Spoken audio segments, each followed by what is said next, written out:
আরে কি ব্যাপার, যে জুডিওর সামনে কিছু কিনে টিনে দেবে নাকি? দিতে পারি, পুজো তো সামনে, চলো দেখা যাক। দেখা যাক কিছু কিনে টিনে দেয় কিনা। তো এখন রয়েছে হচ্ছে কাঁচরাপাড়া জুডিওর সামনে। তো দেখা যাক ম্যাডাম কিছু কিনে দেয় কিনা। অ্যাকচুয়ালি আমাদের কেনাকাটা চলতেই থাকে সব সময়। তো যেহেতু এনগেজমেন্ট আমাদের হয়ে গেছে, ওদের বাড়ি থেকে কিছু নিয়ম আছে, তো সেই জন্য অলরেডি আমাদের 4-5টা ড্রেস রয়েছে। তোমারও তো রয়েছে তাই না? হ্যাঁ অবশ্যই আছে তো।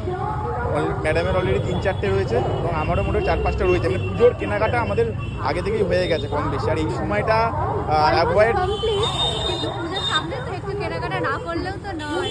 পুজোর সামনে কেনাকাটা না করলে নয়, মানে কিনতেই হবে পুজোর সময়। আমার বেসিক্যালি এই পুজোর টাইমে ভালো লাগে না, প্রচুর ভিড় হয়, কাউন্টারে দাঁড়াতে লাগে 1 ঘন্টা, আবার তারপর ট্রায়াল রুমে যাবো, সেখানেও লাগে সময়। এই জন্য মোটামুটি আগে থেকে কিনে রেখেছি। এবার যেহেতু ওদের বাড়ি একটা নিয়ম আছে, দিতে হয়, তাই তো। সেটা তো ঠিক, কিন্তু তাও পুজো বলে কথা। আচ্ছা, যাই হোক, দিতে হয় বলে আমাকে নিয়ে এসছে এই দেখো জুডিওর সামনে। তো চলো দেখা যাক কিছু পছন্দ হয় কিনা। দেন আগে আগে চলে এসেছি, এখানে পর আর আসবো না, আসার সময় হবে না, আজকে একটু ফাঁকা পেলাম বলে চলে এসেছি। তো চলো ভেতরে যাওয়া যাক, তাই তো। হ্যাঁ চলো। তো অনেক কিছু দেবে তো কিনে নাকি? চলো দেখা যাক না কি কি দিচ্ছে। 4-5টা লাগবে কিন্তু। 4-5টা? হ্যাঁ, তো জুডিওতে নিয়ে এসছো তো একটা দুটোতে হয় নাকি? আচ্ছা চলো ভেতরে চলো, তারপর দেখা যাক। চলো ভেতরে যাওয়া যাক। চলো ভেতরে ঢুকবো। এটা লাগবে তো?